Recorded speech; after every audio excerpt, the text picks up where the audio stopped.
Ти, моето момиче, идваш от село. Няма нищо лошо. И аз идвам от външната тоалетна на селото на мама и на татко. Но никога не съм заплащала нито с тялото си, нито с съвестта си, нито с достоинството си. И вие ме учите някакви лайф коучове, ретрити, айуаска, пиете някакви наркотици, треви. Зависимост на мозъка. Ти, моето момиче, до вчера са те поръчвали и днеска те поръчват. И ти си научиш хората, които се заплащат онлайн, как да живеят. На какво ти ще ги научиш?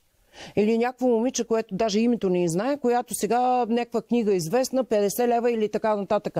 Ма вие защо и купувате книгата, бе? Тя учила младите момичета как да вземат парите на мъжете. Кои сте вие мъже, бе? Да плащате на такива жени? Вие комплексари ли сте?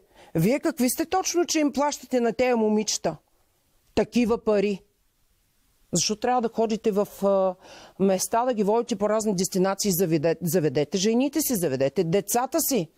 Но такива кухилейки, без извинение, проститутки, те биват нископлатени, средноплатени и някакви по-високи, високоплатени екскортници. По-голямата част от момичетата се превръщат в проститутки.